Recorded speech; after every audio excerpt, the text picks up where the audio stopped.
Il posa la main sur son propre pommeau.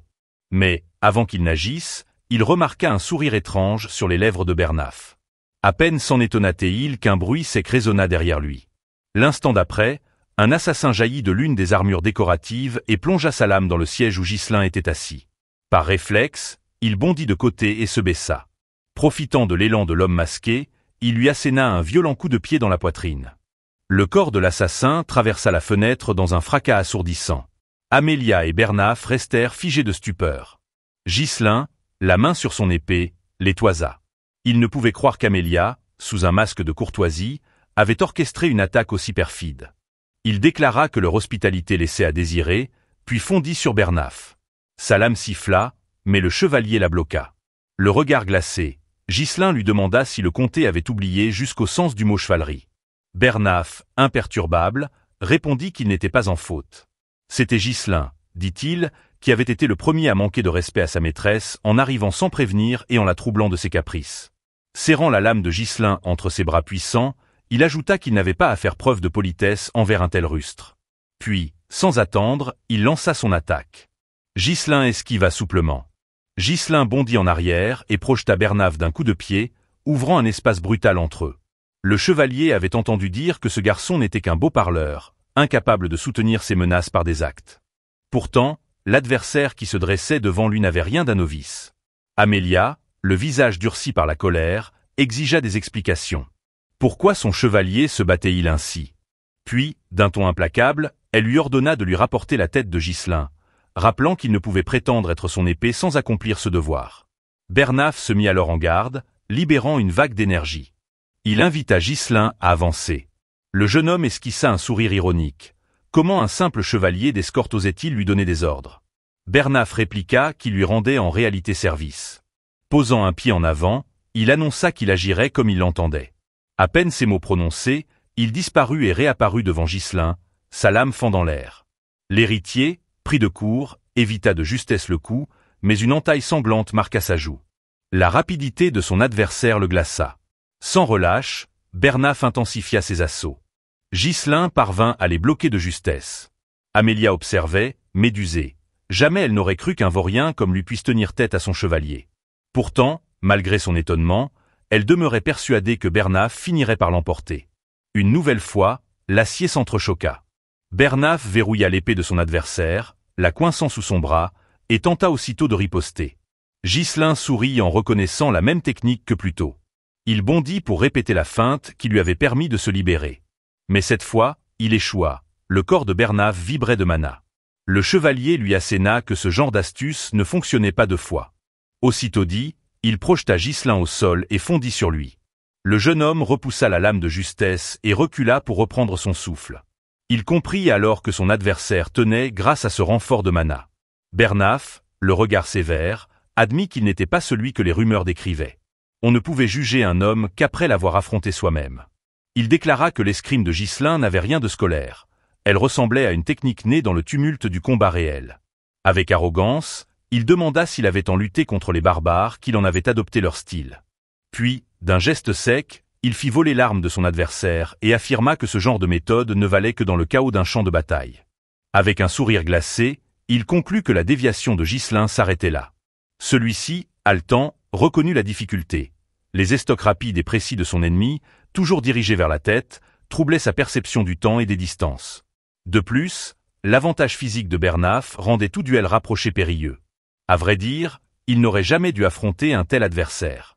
Le jeune héritier leva alors sa main. Un filament de mana y brillait faiblement. Il déclara ne pas avoir beaucoup de temps devant lui. En tirant sur ce fil invisible, il surprit Bernaf qui, un instant, resta interdit. Avant qu'il ne réagisse, Ghislain le frappa violemment à l'arrière du crâne avec le pommeau de son épée. Profitant de son déséquilibre, il s'élança et lui asséna un coup de genou fulgurant en plein visage.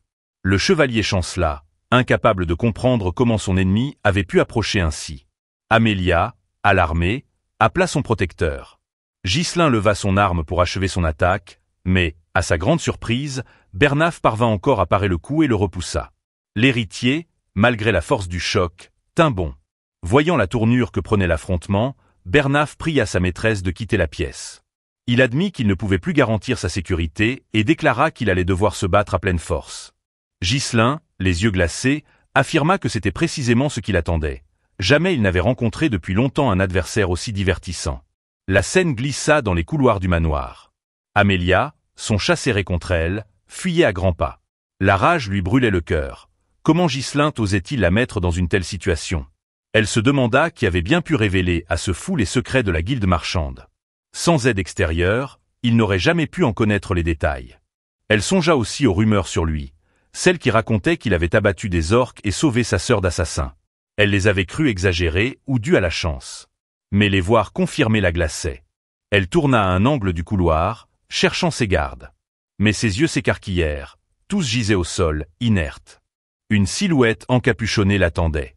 Quand la femme releva la tête et sourit, Amélia reconnut Belinda.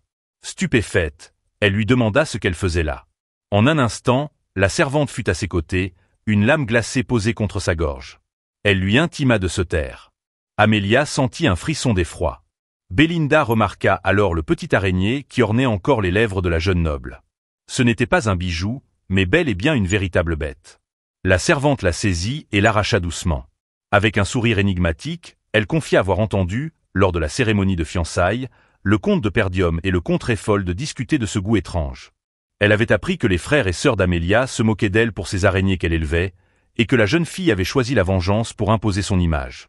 Belinda déclara qu'elle ne comprenait pas pourquoi elle continuait à en arborer. Était-ce une façon d'exorciser un traumatisme, ou bien une affirmation d'elle-même? Elle jeta l'araignée à terre et l'écrasa sous son talon, avant d'exiger la coopération de sa captive. La scène se déplaça de nouveau dans la salle où l'affrontement se poursuivait. Ghislain remarqua aussitôt que l'air vibrait d'une densité suffocante. Bernaf libérait une quantité écrasante de mana. Le chevalier, se souvenant que son adversaire l'avait qualifié des « opposants divertissants », déclara avec mépris qu'un tel langage ne convenait qu'à un mercenaire de basse extraction. Comment ce garçon osait-il se prétendre noble, au même rang que sa maîtresse? Ghislain, piqué au vif, lui rappela qu'il n'était qu'un simple chevalier d'escorte, et qu'il n'avait nul droit de mettre en doute sa noblesse. Ces mots à peine prononcés, Bernaf fondit sur lui. L'épée siffla, rapide comme l'éclair, mais Ghislain réussit à parer. D'un regard glacé, le chevalier lui ordonna de ne pas souiller l'honneur de la noblesse. Alors, ses attaques s'accélérèrent, atteignant une intensité bien supérieure à celle de tout à l'heure. Ghislain, stupéfait, constata qu'il avait de plus en plus de mal à contenir ses assauts furieux. Bernaf avançait comme un torrent inarrêtable, chaque coup écrasant un peu plus sa garde. Excédé, le jeune héritier repoussa son épée d'un coup sec, tenta une estoque en direction de la tête de son ennemi. Mais Bernaf intercepta la lame, la repoussa avec une brutalité inouïe, puis déclara qu'il venait d'employer son ultime attaque. L'instant d'après, il lança une pointe fulgurante qui transperça l'épaule de Ghislain. À la stupeur du chevalier, l'héritier avait volontairement offert son corps pour absorber le coup et détourner la trajectoire de la lame. Profitant de cet instant, Ghislain contre-attaqua, forçant Bernaf à parer en hâte. Ce dernier comprit alors qu'il ne devait relâcher sa vigilance sous aucun prétexte. Dans le même mouvement, il verrouilla l'épée de son adversaire, puis le repoussa d'un coup de pied brutal. D'un ton dur, Bernaf lui rappela la différence entre un homme qui maniait l'épée pour vivre et un autre qui la maniait par simple divertissement. Ghislain, haletant, ressentit pourtant une étrange exaltation. Ce duel, malgré sa rudesse, avait quelque chose de grisant. Bernaf, lui, dominait totalement le rythme. Sa vitesse, sa portée et la précision de ses coups rendaient chaque tentative de contre-attaque illusoire. Ses feintes, consistant à bloquer l'épée comme si elle était irrémédiablement coincée, n'étaient qu'un stratagème pour tromper son adversaire. Avec le peu de mana qu'il possédait encore, Ghislain n'avait aucune chance de rivaliser. Mais, au moment où Bernaf chargea de nouveau, l'héritier décida qu'il devait en finir. Il prit sa posture et, d'un ton bas, regretta d'avoir à clore ici ce combat. Il libéra alors ce que le chevalier n'avait pas anticipé, sa technique unique de cultivation du mana. En ouvrant son troisième noyau, il déchaîna une puissance explosive. Lorsque leurs lames s'entrechoquèrent, Ghislain força celle de Bernaf vers le bas et l'arracha de ses mains. Le chevalier demeura stupéfait. Comment ce jeune homme pouvait-il produire une telle énergie en plein combat? Avant que l'épée ne perce sa tête, une voix sèche interrompit le geste. Amélia, les yeux flamboyants de colère, ordonna à Ghislain de prendre les 10 000 pièces d'or et de disparaître. Irrité, il répondit qu'il aurait mieux valu qu'elle accepte son offre lorsqu'il avait demandé poliment. Retirant sa lame du front de Bernaf, il affirma qu'il ne faisait que diverger d'opinion. Belinda, en retrait, déclara que ce spectacle dépassait de loin les querelles de fiancés. Ghislain, impassible, s'avança vers Amélia et, posant son épée sur son épaule, lui annonça une nouvelle cruelle. Le prix venait de doubler. Désormais, il exigeait 20 000 pièces d'or. Le récit s'assombrit de nouveau. Dans ses appartements, Amélia, hors d'elle, fracassa un vase contre le sol. À ses côtés, Bernaff s'inclina et s'excusa. Il reconnut avoir sous-estimé Ghislain, lequel s'était révélé bien plus fort que ne le laissaient entendre les rumeurs. Pire encore, il avait manifesté une puissance de mana équivalente à celle d'un chevalier avancé. Le visage d'Amélia se déforma sous la colère. Ghislain avait changé. Quand Bernaff suggéra d'avertir le duché de Delphine, elle le gifla violemment et l'empoigna par la chemise. Avait-il perdu la tête? Ne savait-il donc pas combien le duc Delphin inspirait la terreur? Si ce dernier apprenait ce qui s'était passé, ils étaient perdus. Elle lui rappela que son alliance secrète avec le duc de Delphine, ignorée de son propre père, reposait sur un accord fragile. Le duc soutiendrait la rébellion qu'elle préparait, en échange de son aide pour renverser Perdium. Si jamais ses frères et sœurs découvraient l'existence de ce pacte, il la tuerait sans hésiter. Elle conclut, la voix glaciale, que Ghislain devait déjà en savoir plus qu'il ne le laissait paraître. Puisqu'il connaissait l'existence de la guilde marchande, il était possible qu'il ait également percé le secret de l'alliance. Il fallait donc l'éliminer à tout prix. Bernaff acquiesça. Amélia l'interrogea ensuite sur l'état du corps de son ennemi. Le chevalier expliqua qu'il avait infligé plusieurs blessures légères, ainsi qu'une grave à l'épaule. De plus, l'usage excessif de mana rendrait Ghislain incapable de combattre à pleine force pendant un certain temps. Mais, précisa-t-il, il était exclu d'utiliser les chevaliers de leur domaine. Une trace pourrait remonter jusqu'à eux. Amélia, glaciale, assura qu'elle savait déjà cela. C'était précisément la raison pour laquelle elle avait entraîné un groupe particulier, les chats sauvages. Bernaff comprit aussitôt. Était-elle prête à employer ces orphelins de guerre, ces êtres sans nom ni famille, choisis pour leur talent inné et leur affinité avec le mana? Amélia répondit d'un ton sec que oui. Elle planta alors un drapeau miniature sur la carte posée devant elle.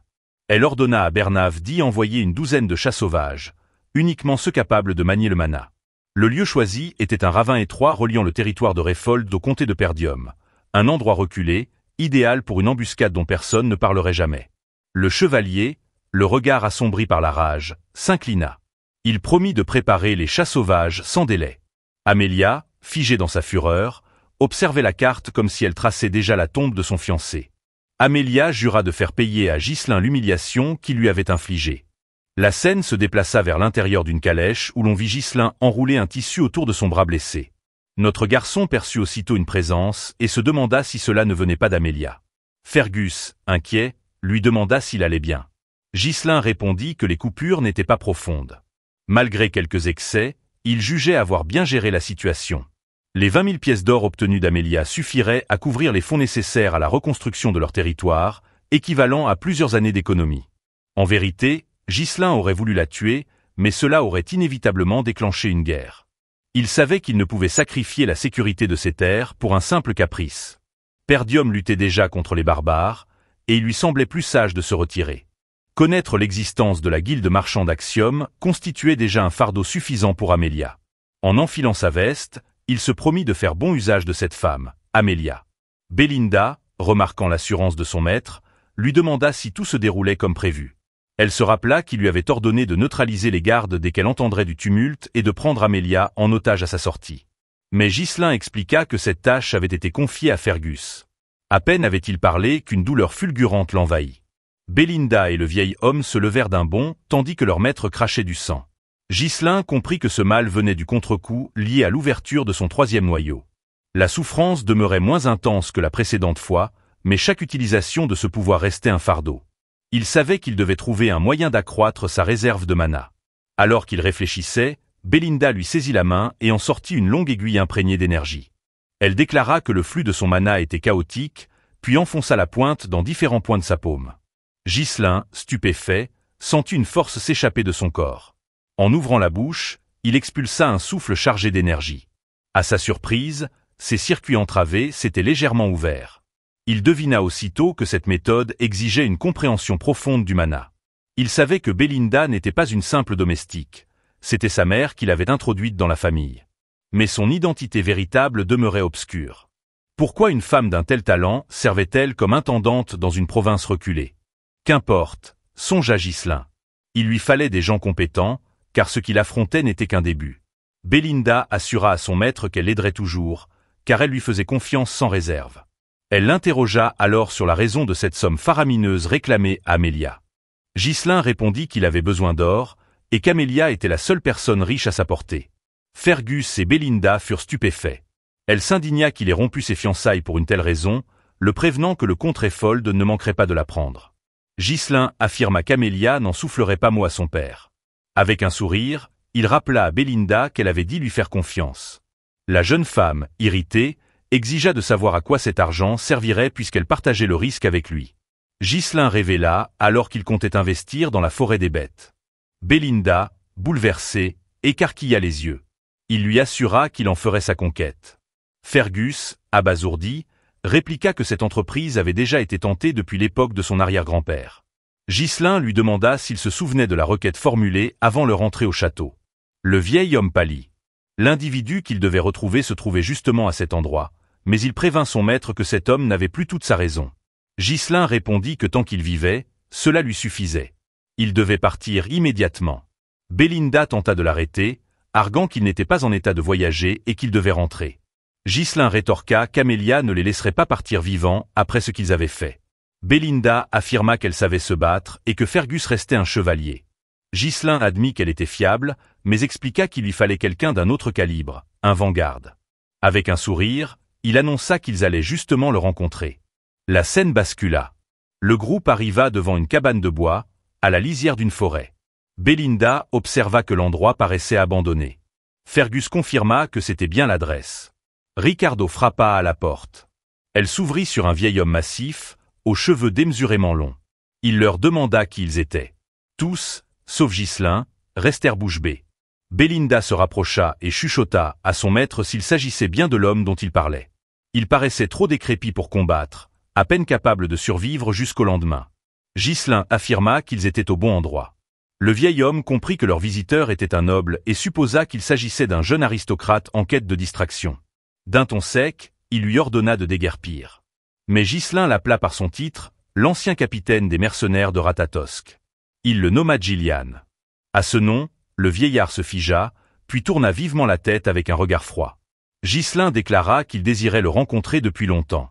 Le groupe fut stupéfait. Cet homme n'était autre que l'ancien chef d'une compagnie de mercenaires légendaires, que seuls ceux ayant maîtrisé presque toutes les armes pouvaient rejoindre.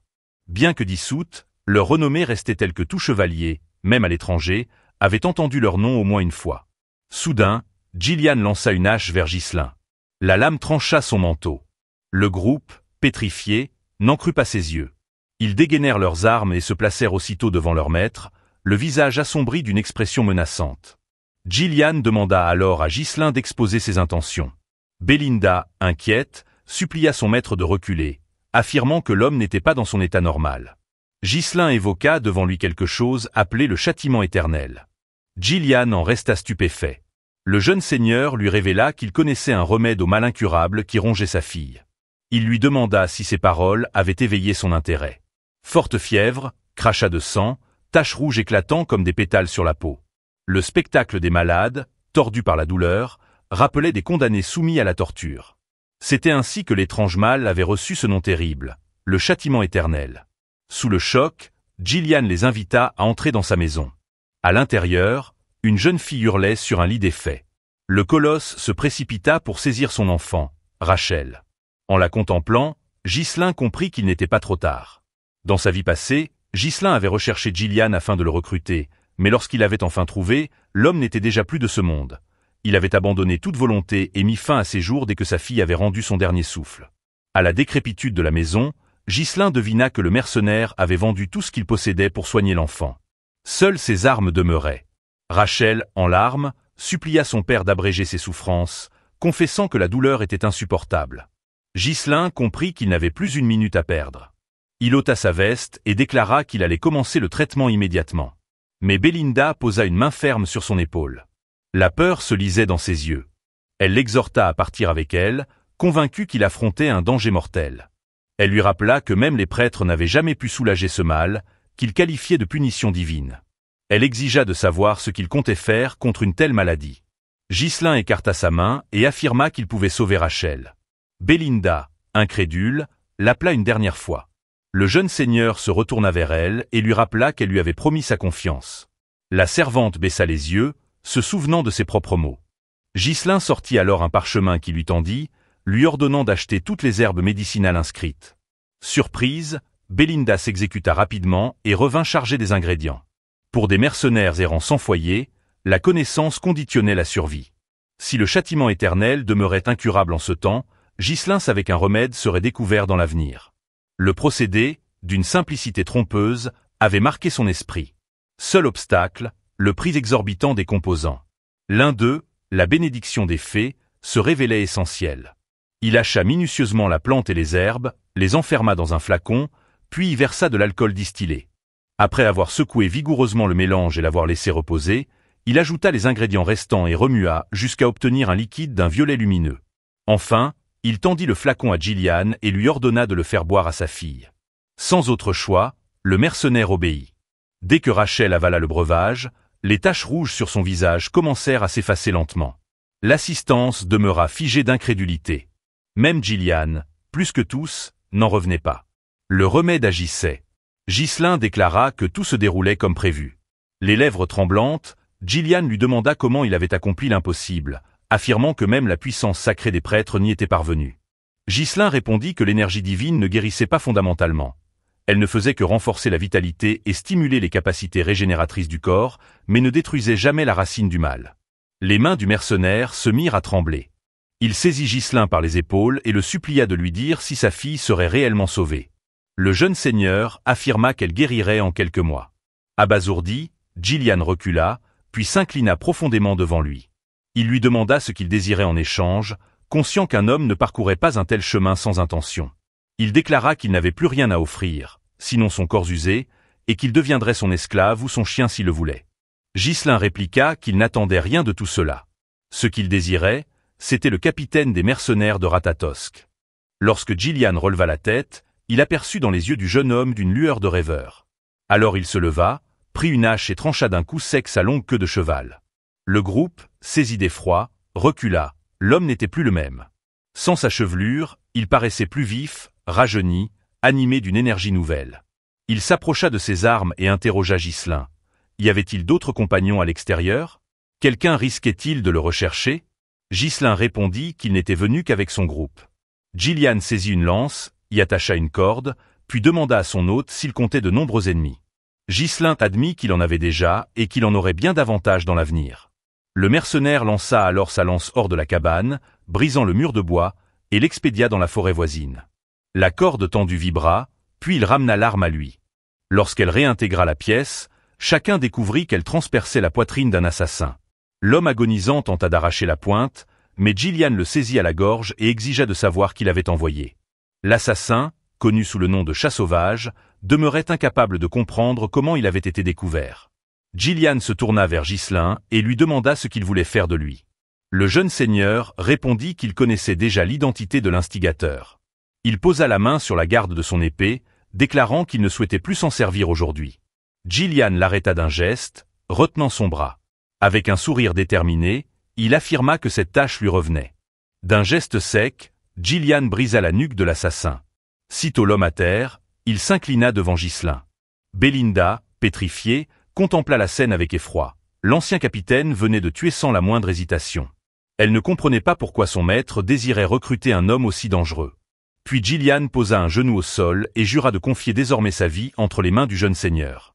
Ghislain, en l'observant, comprit qu'il venait d'acquérir une carte maîtresse pour son futur plan de reconstruction.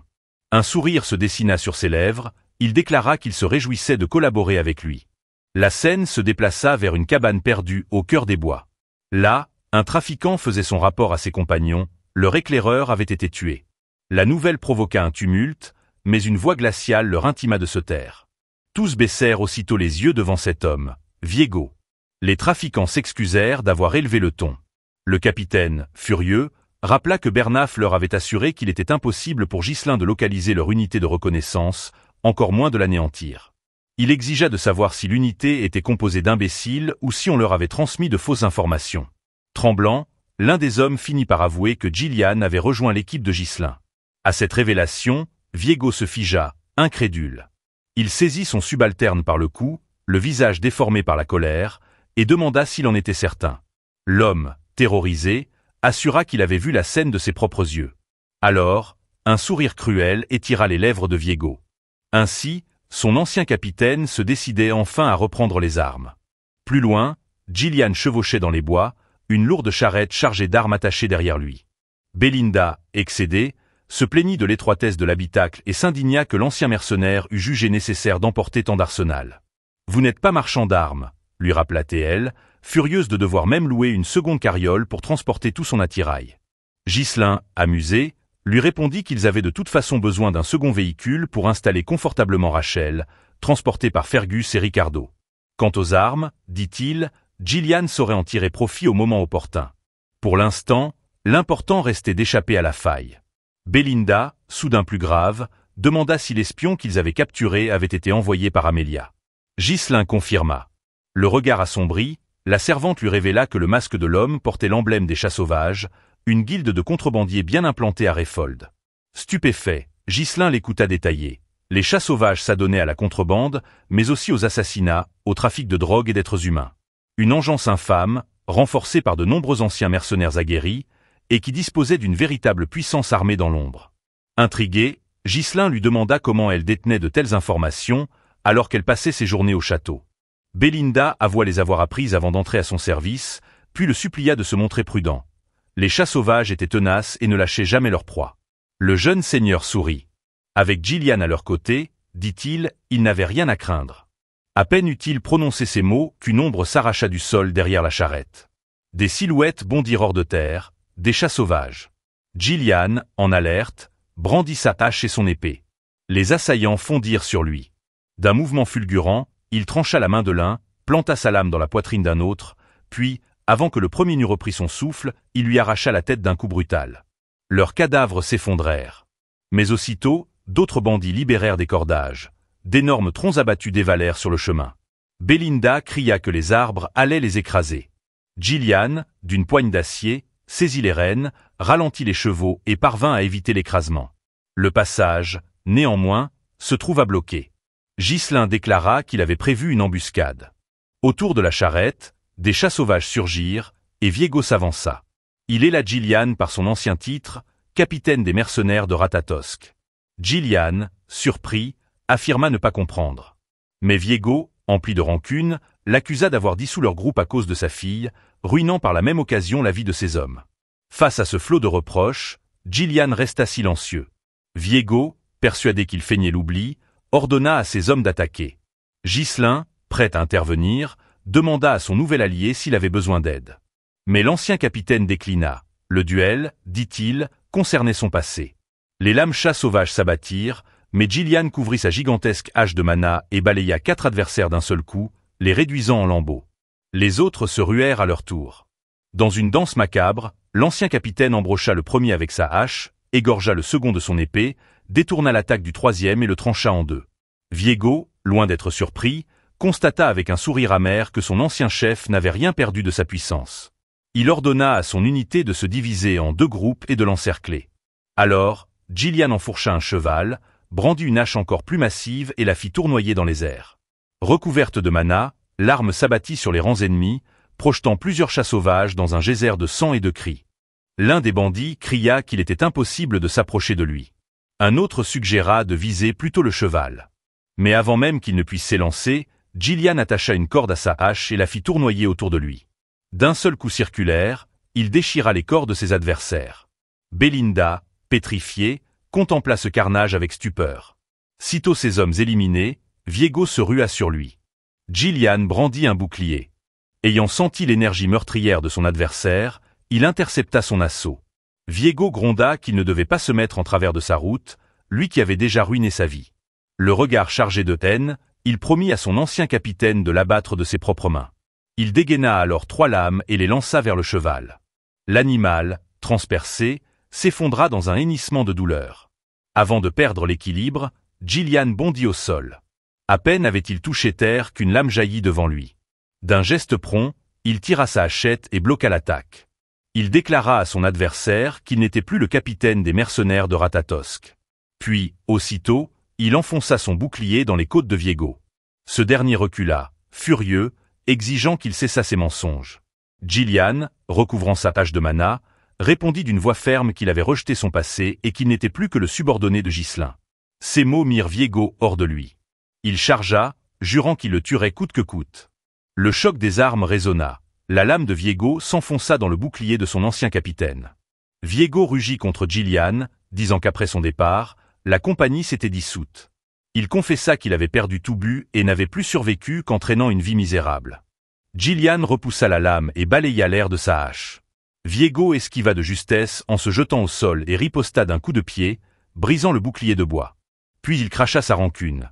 Lui était prêt à tout sacrifier pour élever les Ratatosk au rang de légende, et son chef avait tout abandonné pour finir simple pion d'un noble capricieux. Les yeux brûlants, il fit apparaître d'autres lames, les couvrit de mana et les projeta. Gillian, hache levée, dévia les projectiles. Dans l'instant, Viego surgit devant lui et tenta de le percer de son épée. Gillian esquiva et contre-attaqua d'un coup vertical. Viego atterrit souplement, para le coup, et afficha un sourire. Leur duel s'intensifia, chaque échange plus violent que le précédent. Viego croyait voir encore en lui le même capitaine d'autrefois. Tandis que son supérieur cherchait à sauver sa fille, lui, disait-il, s'était endurci dans 1000 batailles. Et il était convaincu que Gillian n'était plus de taille.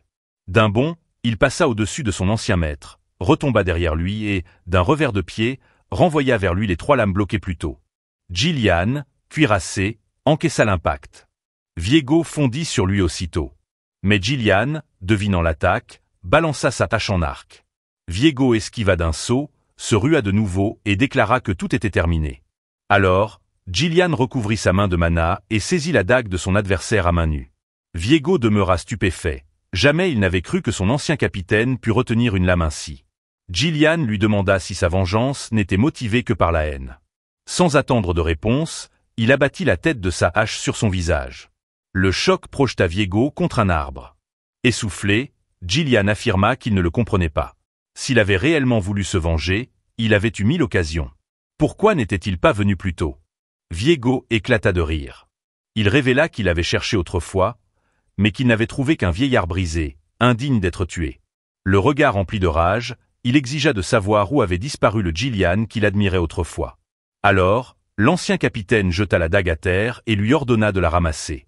Il déclara qu'il n'était plus qu'un corps lié à la volonté d'autrui. Puis, dégageant son épée, il assura qu'il lui rendrait l'honneur qu'un ancien frère d'armes méritait. Il combattait, dit-il, en capitaine des Ratatosk. À ces mots, un éclat de joie brilla dans les yeux de Viego. Il ramassa la dague et se jeta sur lui. Le duel reprit, farouche, chaque coup plus rapide, plus brutal. Gillian tint bon, contra et pressa son ennemi. D'un revers titanesque, il obligea Viego à se baisser. Puis, enchaînant, il détourna sa lame et plongea son épée dans ses côtes. Viego serra les dents pour ne pas crier, et, dans un dernier élan, tenta encore de frapper. Mais Gillian esquiva, leva sa hache et dans un souffle, lui rappela son nom, Viego Valano, commandant de la 5e unité des Ratatosk. À ces mots, Viego esquissa un sourire, juste avant que la lame de son ancien capitaine ne l'embroche. Son corps s'effondra. Gillian ramassa sa dague et contempla un instant la dépouille de son ancien frère d'armes. Ghislain s'approcha et le félicita. Belinda, elle, déclara que le butin des chats sauvages rapporterait une belle somme. Gillian s'excusa d'avoir retardé leur marche. Ghislain, apaisant, lui répondit qu'il ne lui en tenait pas rigueur. Jamais il n'aurait cru Gillian aussi exceptionnel. Il se souvenait qu'à ses débuts, les récits de ses aînés sur ce capitaine avaient forgé ses propres ambitions, jusqu'à le guider vers la voie du roi mercenaire. À présent, il était plus certain que jamais d'avoir fait le bon choix. Il avait gagné un allié de valeur. Alors, il demanda à Gillian s'il se souvenait de qui était Viego. Celui-ci hocha la tête, leva l'épée de son ancien camarade et affirma qu'il n'était rien d'autre qu'un frère tombé. Ces paroles résonnèrent dans le cœur du jeune seigneur. Il songea à ses propres compagnons d'antan et se demanda ce qu'ils étaient devenus. Sans doute vivaient-ils déjà leur vie, avant de croiser un jour la sienne. Ghislain savait qu'un jour ou l'autre, il lui faudrait jauger ses hommes. C'est pourquoi il annonça à son groupe qu'il suivrait la suggestion de Belinda, récupérer tout ce qui pouvait avoir de la valeur sur les cadavres des chats sauvages. D'un ton sec, Belinda ordonna à Gillian de prendre les devants et de commencer la collecte.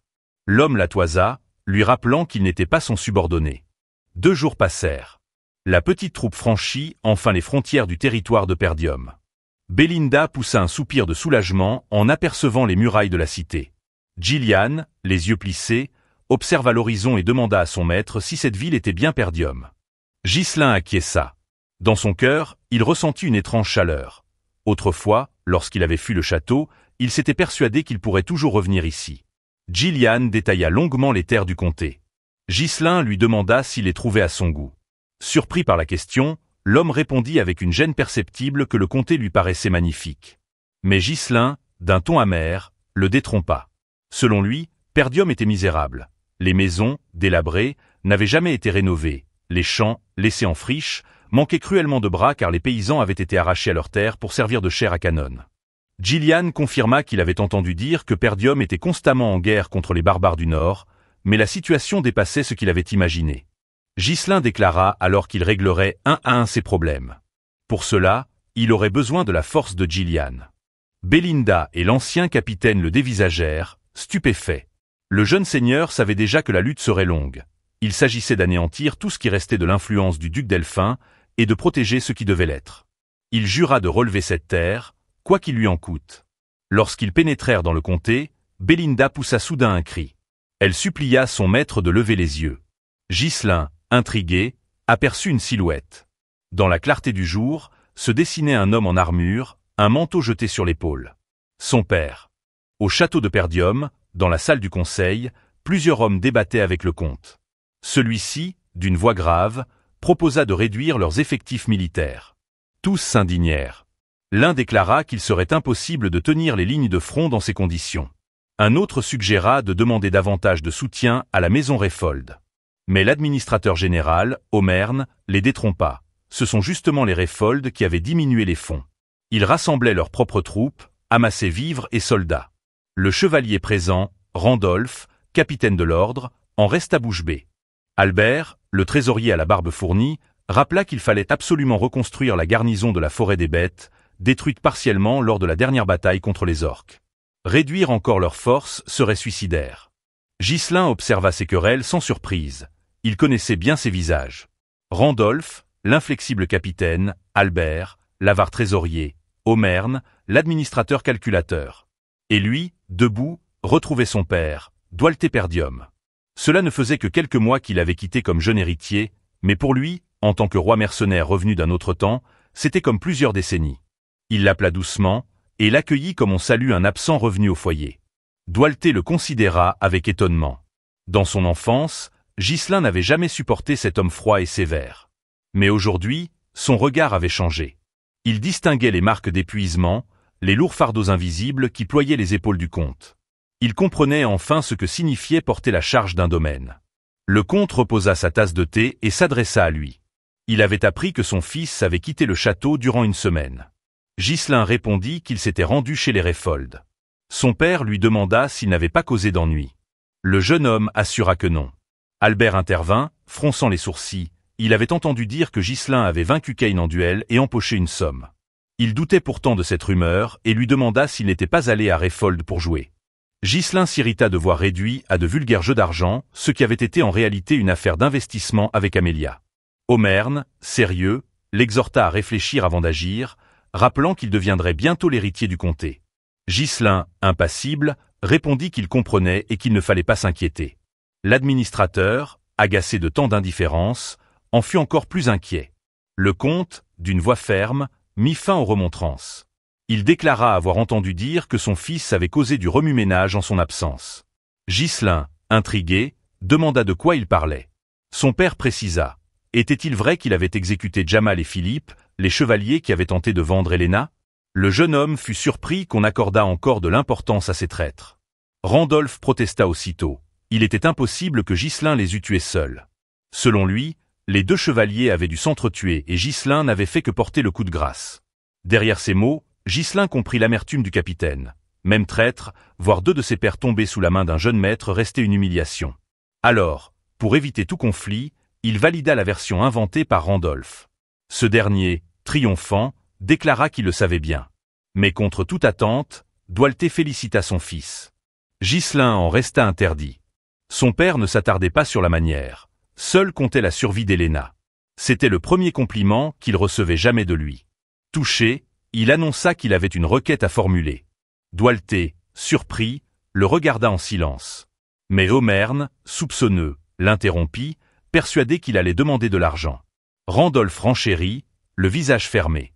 Il rappela tous les scandales causés par Ghislain. Avoir vendu les provisions militaires pour se faire de l'argent de jeu, avoir incendié le portail d'entrée pour rôtir un cheval de guerre, ou encore avoir fondu toutes les armures pour forger une épée soi-disant légendaire, mais parfaitement inutile. Ghislain ne put répliquer au capitaine. Même s'il ne se souvenait pas de ces faits, il savait qu'il avait sans doute commis de telles folies dans un passé qui lui échappait encore. Alors, il révéla à son père qu'il ne cherchait qu'une chose, obtenir sa permission. Le comte, intrigué, lui demanda de quel projet il parlait. D'une voix assurée, le jeune héritier déclara qu'il souhaitait ouvrir la voie vers la forêt des bêtes. Un silence pesant tomba. Tous les hommes de la salle restèrent stupéfaits de cette audace. Ghislain, lui, affichait un sourire confiant, sûr de sa décision. La scène se déplaça dans la chambre du jeune seigneur. Il arborait toujours ce même regard déterminé. Il expliqua à Belinda et Gillian que son père avait refusé sa requête. Selon lui, Doualté s'était emporté, hurlant comme si son fils avait perdu la raison. Belinda ne fut pas surprise.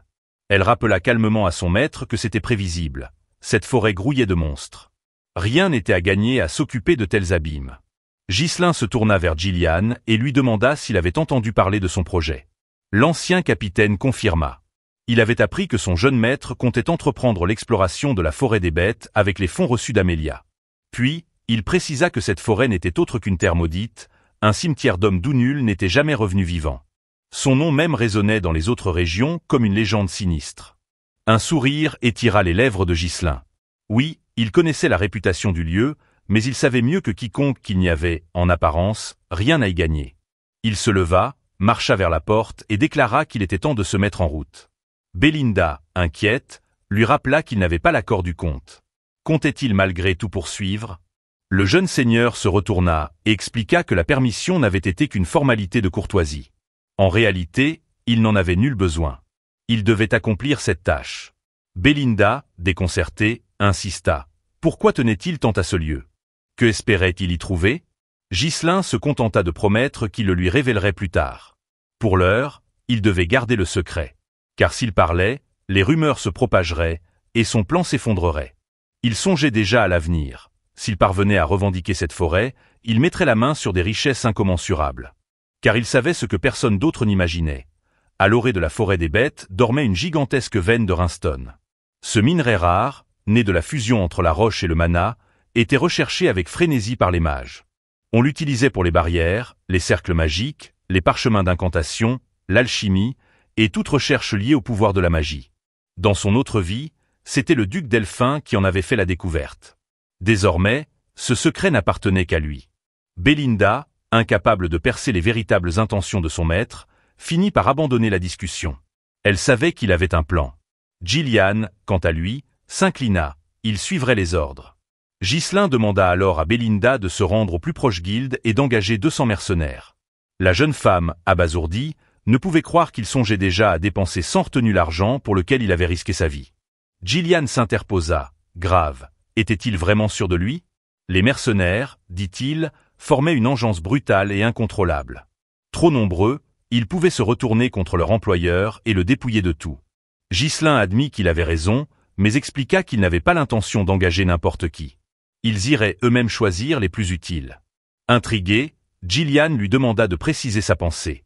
Alors, Ghislain révéla qu'il se dirigerait vers le groupe le plus redouté des compagnies nordiques, les chiens fous, plus connus sous le nom de mercenaires de Cerberus. Un pli d'angoisse se forma sur le visage de Gillian. Oui, ces hommes étaient redoutables, mais ils n'hésitaient jamais à trahir leur employeur si la situation tournait mal. Ghislain répondit qu'il était temps de mettre une laisse à ces chiens fous. La scène se déplaça à la lisière du territoire de Zimbar. Gillian menait la monture de son maître jusqu'au sommet d'une colline. Là, se trouvait le campement des mercenaires de Cerberus.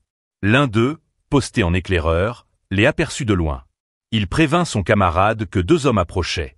L'autre éclata de rire, raillant l'inconscience de ces pauvres âmes qui ne savaient pas dans quoi elles s'engageaient. Mais lorsqu'il braqua sa longue vue, il distingua les armoiries sur la tenue de Ghislain. Un noble. Son sourire s'élargit, ils allaient se faire une fortune. Il n'eut pas le temps d'en dire plus. Une main puissante l'empoigna par la tête. Il hurla de douleur. Ses compagnons, alertés, se tournèrent vers lui. C'était Gillian qui venait de le saisir. D'une seule main, il le souleva du sol. L'homme, suffocant, l'insulta avant d'être projeté avec une telle force que son corps s'enfonça dans le sable jusqu'à la taille. Les mercenaires s'écrièrent, furieux. Ils accusèrent Gillian d'avoir perdu la raison. L'un d'eux s'avança hors de la foule. Armé d'une chaîne terminée par un crochet, il lança, narquois, que la noblesse ne devait pas se croire tout permis. Avec un sourire carnassier, il assura à Gillian qu'il ne rentrerait pas vivant chez lui. Mais cet imbécile ignorait encore à qui il s'adressait. Car à cet instant, le sol trembla sous les sabots d'un cheval. Ghislain entra dans le camp, imposant, juché sur sa monture. D'un ton glacé, il ordonna aux mercenaires de se taire et d'amener son capitaine. L'homme ricana, faisant tournoyer sa chaîne. Selon lui, le noble avait perdu la tête. Il lui était temps de comprendre ce que signifiait la responsabilité. La chaîne siffla dans l'air, le projectile hérissé de pointe se rua vers Ghislain. Mais avant qu'il ne l'atteigne, un éclat d'acier jaillit. Gillian, d'un geste sec, avait planté son poignard dans les maillons, stoppant net l'élan de l'arme. Le spiquet de balle chuta lourdement sur le sol. Le mercenaire, stupéfait, recula d'un pas. Ghislain esquissa un sourire. Les paroles ne serviraient à rien. Il se tourna vers Gillian et lui demanda de se retenir. Il fallait les briser sans les tuer. L'ancien capitaine hocha la tête, saisit la chaîne et tira d'un coup sec. Le mercenaire, arraché à son équilibre, fut projeté en avant, aspiré sans résistance vers son bourreau. Au moment où l'homme s'approcha de lui, il fit tournoyer la masse hérissée de pointe et l'abattit contre son ventre. Un cri de douleur déchira l'air. Les mercenaires, furieux de voir leur compagnon ainsi malmené, hurlèrent des insultes à l'adresse de Gillian. Ils jurèrent qu'ils ne lui feraient aucun cadeau, même s'il servait un noble. Dans un même élan, ils chargèrent. D'un mouvement sec, Gillian fit glisser sa lame le long de la chaîne et s'en servit pour soulever l'homme blessé. Puis, avec une brutalité froide, il projeta son corps contre ceux qui arrivaient. L'impact les dispersa, les rejetant violemment sur les côtés. Le silence tomba un instant, seulement brisé par les gémissements des hommes au sol. Les autres, médusés, reculèrent d'un pas en voyant le regard sombre que l'ancien capitaine leur lança. Une terreur glacée leur parcourut l'échine. Ghislain descendit alors de son cheval, posant ses bottes dans la poussière avec une lenteur calculée. Sa voix résonna, claire et impérieuse. Combien de temps comptait-il encore les faire attendre? Il exigea qu'on aille chercher leur capitaine. À ces mots, une voix s'éleva. On annonça que le capitaine, réveillé par le tumulte, approchait. Les mercenaires s'écartèrent aussitôt, ouvrant un passage. Un homme à la chevelure rouge flamboyante apparut, ses traits marqués par la rudesse de la vie de camp. Il se présenta comme Cahors, chef des mercenaires de Cerberus, et demanda la raison de cette visite. Ghislain jugea la question ridicule. Une seule raison pouvait pousser quelqu'un à chercher une compagnie de mercenaires, proposer un contrat. Avec assurance, il déclara qu'il venait confier une mission. Cahors, surpris, haussa les sourcils. Mais pourquoi, demanda-t-il, un client en serait-il venu à tabasser ses hommes? Un noble devait connaître les usages. Un sourire vint effleurer les lèvres de Ghislain. Il répondit que c'était sa façon à lui de saluer, et, surtout, la meilleure manière de dresser un chien. Cahors éclata d'un rire bref. Que se serait-il passé, ironisa-t-il, si ce noble avait voulu les saluer 2 fois? La scène se transporta sous la tente de Cahors. Autour de lui, plusieurs mercenaires écoutaient. Le capitaine invita Ghislain à énoncer sa requête. Le jeune seigneur parla sans détour. Il voulait engager Cerberus pour entreprendre l'exploration de la forêt des bêtes.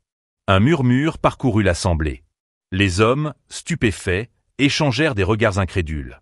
Envoyer quelqu'un dans cette forêt maudite équivalait à le condamner à mort. Tous savaient que cette étendue sauvage se dressait aux abords de Perdium, infestée de créatures cauchemardesques.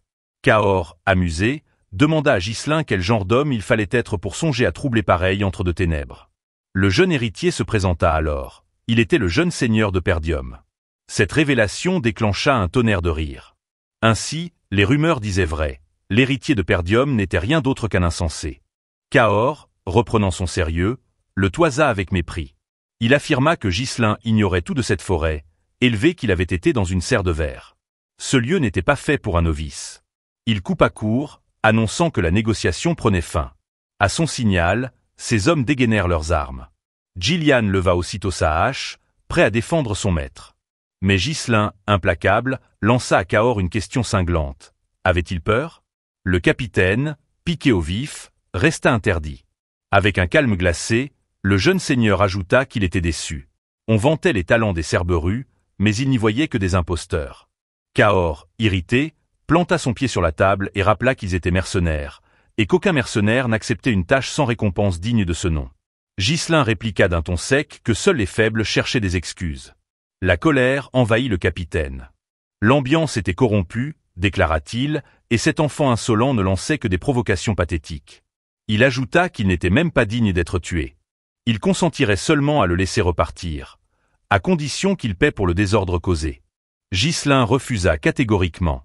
Puis, le regard brûlant, il lança un défi inattendu. Il exigeait une reconnaissance de Moriana avec le capitaine des Cerberus.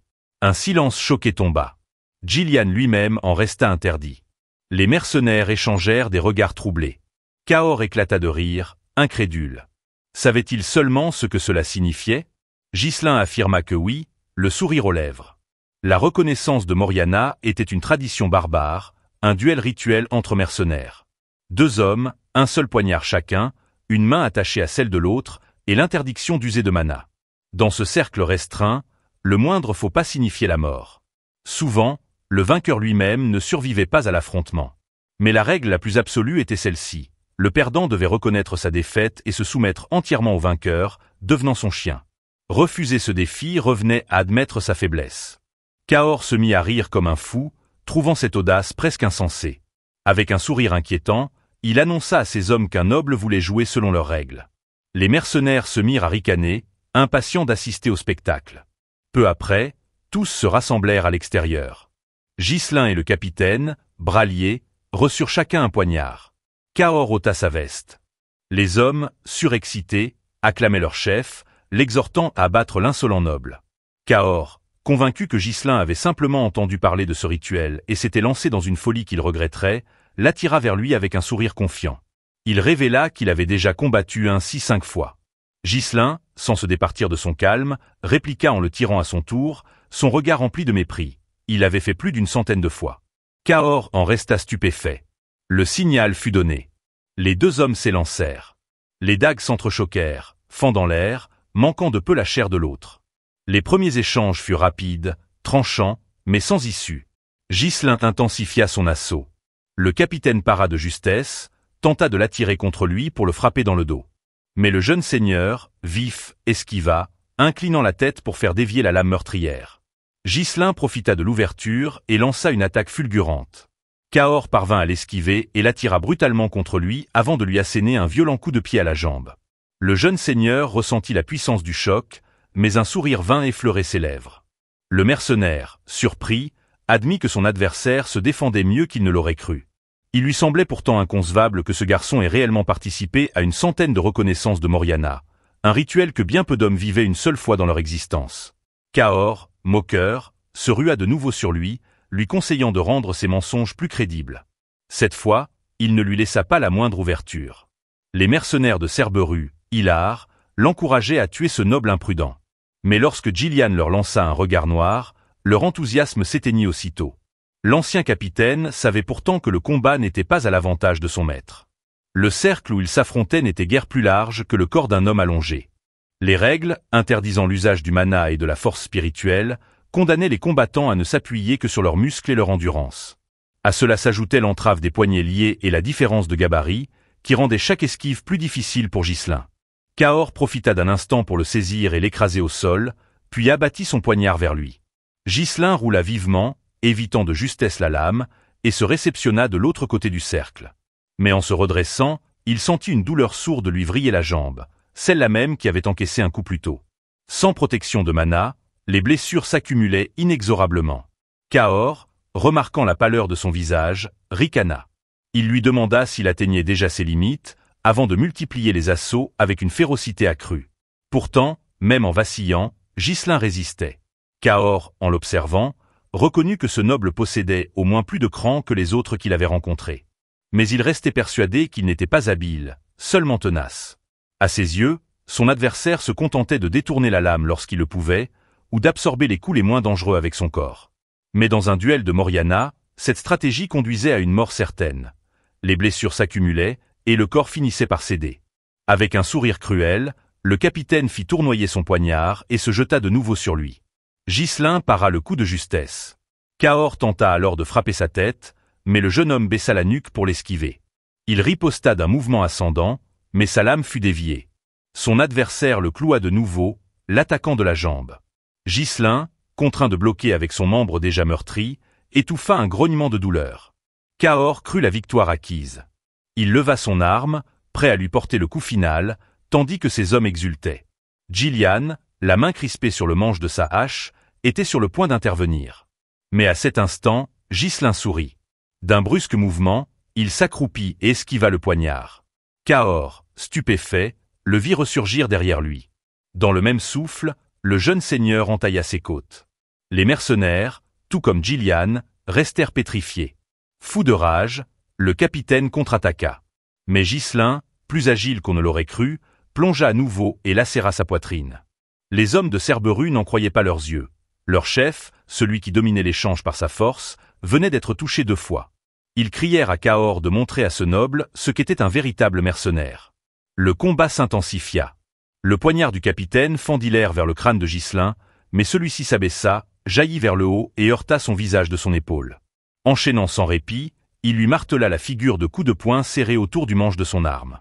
Dans la confusion, il planta sa dague dans la main de Cahors.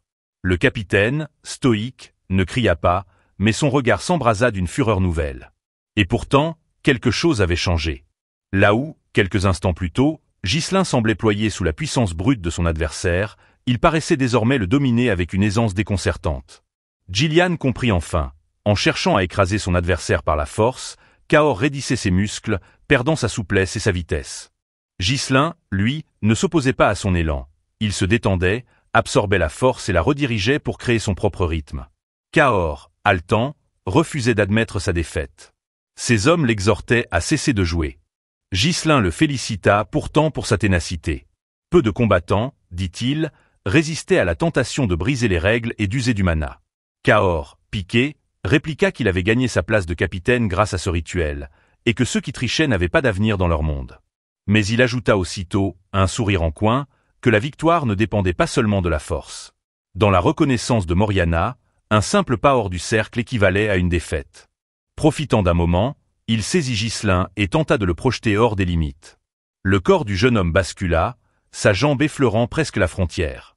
Mais dans un effort surhumain, il resserra sa prise sur le bras du capitaine, utilisa ses jambes comme appui et retourna l'élan contre lui. Cahors, surpris, perdit l'équilibre. Ghislain grimpa sur son dos, noua son bras autour de son cou, et, d'un mouvement implacable, projeta sa tête contre le sol. Lorsque la poussière retomba, le visage du capitaine dépassait du cercle, hors des limites sacrées du duel. Les mercenaires restèrent pétrifiés face à ce qu'ils venaient de voir. Cahors, écumant de rage, supporta mal sa défaite. Ghislain, quant à lui, esquissa un sourire paisible et déclara qu'il avait bel et bien remporté le combat. Le capitaine, encore haletant, se retourna lentement vers lui et lui demanda son identité, refusant de croire qu'un noble pût posséder une telle maîtrise. Ghislain, d'un regard glacé, répliqua qu'il n'aimait guère son attitude et lui rappela qu'il s'adressait désormais à son nouveau maître. Sans attendre, il le releva d'une poigne ferme. Le capitaine, hébété, lui demanda ce qu'il désirait, soutenant que le duel était terminé. Mais Ghislain secoua la tête. Non, ce n'était pas fini, car il n'était pas encore sorti du cercle. Cahors, stupéfait, ouvrit des yeux ronds. Ghislain, serrant le poing, annonça alors qu'il allait discipliner son subordonné. Son poing fusa et s'écrasa sur le visage du capitaine, qui s'effondra. L'homme supplia Ghislain de patienter, rappelant que la règle stipulait qu'un combat s'achevait dès qu'un des combattants franchissait le cercle.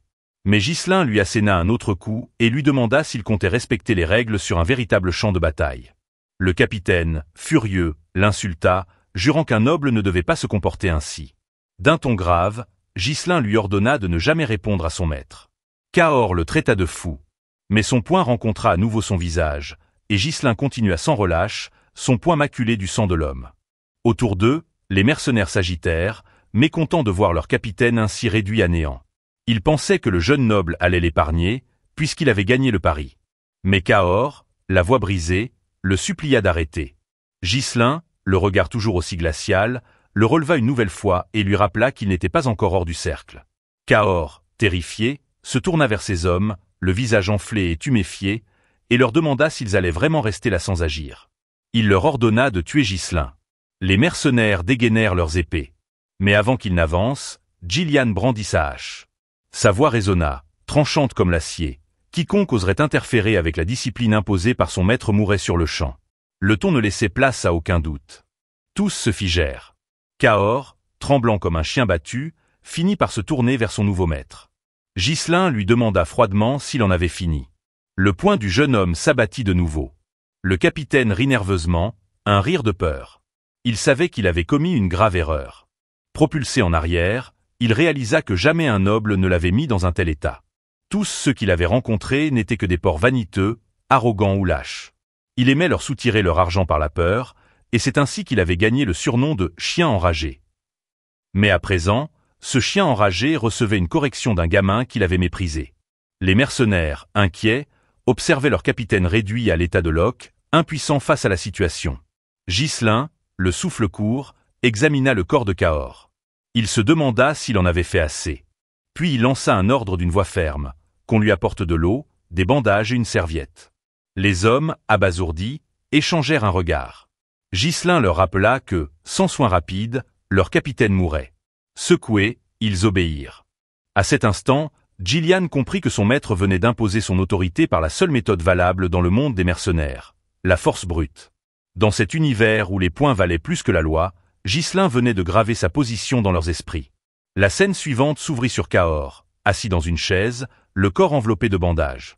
Ghislain posa un document sur la table et lui ordonna de signer.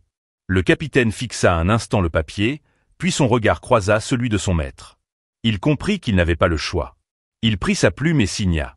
Ghislain, l'expression glaciale, lui demanda de répéter ces mots. La voix tremblante, le capitaine murmura qu'il se réjouissait de travailler avec lui. Ghislain saisit sa main et, d'une voix grave, lui assura qu'ils étaient désormais une famille et qu'ils partageaient ce même espoir. Quelques jours plus tard, aux abords du territoire de Perdium, des mercenaires s'étaient rassemblés à l'aube. L'un d'eux bâilla et demanda s'ils savaient pourquoi ils avaient été convoqués si tôt. Un chauve tenant un bouclier raconta qu'il avait entendu une rumeur. Leur employeur serait le jeune seigneur de Perdium. La nouvelle les surprit. Un autre éclata de rire, certain qu'un gamin pareil ne saurait jamais contrôler des mercenaires. Pour lui, cette mission promettait d'être facile. Un colosse torse n'eut pas dans ses mains pour obtenir le silence. Les autres le reconnurent aussitôt, Gordon le musclé. Avec un sourire, il affirma qu'ils avaient raison. Un employeur pareil nécessitait un représentant. Il ouvrit un sac rempli de pièces et expliqua qu'il ferait pression au nom de tous, mais que chacun devait contribuer à le dédommager pour son travail. Séduits par sa carrure et son éloquence, les hommes acceptèrent et remplirent le sac. Soudain, l'un d'eux prévint qu'une silhouette approchait. Tous levèrent la tête. À l'horizon, Ghislain chevauchait seul, droit vers eux. Certains ricanaient, sûrs que le jeune noble prendrait la fuite en voyant la masse imposante de Gordon. Celui-ci les invita à s'avancer pour créer une atmosphère intimidante. Avec un sourire cruel, il déclara qu'il était temps de montrer à ce morveux la rudesse du monde réel. Mais alors qu'il s'apprêtait à marcher vers Ghislain, son regard se troubla. Car derrière le jeune seigneur, il distingua d'autres silhouettes. C'étaient Gillian et les mercenaires de Cerberus qui s'avançaient, menaçants, à ses côtés. L'un des mercenaires reconnut aussitôt le casque en forme de museau de chien. Il souffla d'une voix tremblante qu'il s'agissait des mercenaires de Cerberus. Gordon en resta bouche bée. Comment ce gamin avait-il réussi à rallier à sa cause cette meute de chiens enragés? Lorsque Ghislain s'approcha, les hommes firent instinctivement un pas en arrière. Il se tourna vers Gordon et lui demanda s'il était leur représentant. Le colosse, le visage crispé, répondit que oui. Ghislain exigea son nom. L'homme se présenta comme Gordon le musclé. Le jeune seigneur trouva ce sobriquet singulier. Il lui donna une tape sur la poitrine et avec un sourire énigmatique, lui dit que ce nom lui allait bien. Puis il se présenta à son tour comme le jeune maître de Perdium et ordonna à Gordon de rassembler ses hommes.